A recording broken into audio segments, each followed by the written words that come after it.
الله الرحمن الرحيم الحمد لله رب العالمين دمان بهذا الصحافة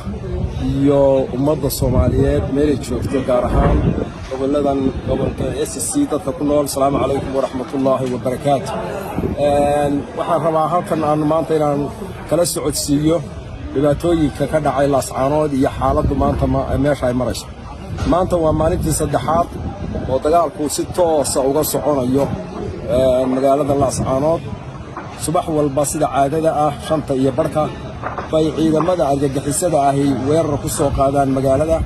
laakiin nasiib wanaag maalin walba waa lagu jabiyaa dib baana loo celiyaa taasi waa waxa sida wax u dhaceen waxa kale oo jira oo lagama maarmaan in adduunka iyo cid walba aanu gaarsiinaynaa maamulka Somaliland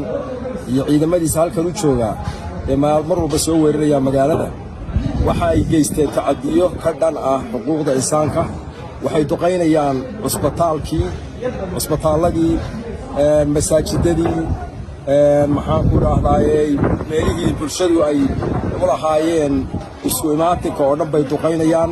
hoobiyayaal bay ku garaacayaan dhimasho fara badan bay ka geysteen magaalada gudaheeda iyo cusbitaalada iyo masaajidada waxaa wax lala yaaba ah baabuurtii caafimaadka ee guraysay dhaawaca in iyagana si gaar ah ay u tilmaansadaan oo ay ku laayeen dhakhaatiirtii iyo neerastii wadataba intaba inay ku laayeen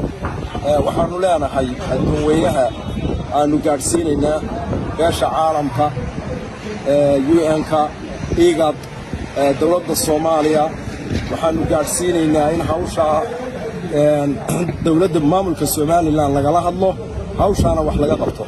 cawaaqib xumada ka dhalatay kana dhala doontana waxa ka mas'uula Muuse Biixi iyo maamulkiisa ka mas'uula waxaanu leenahay wuxuu u baahan yahay ummadda laga qabto labada gacmood laga qabto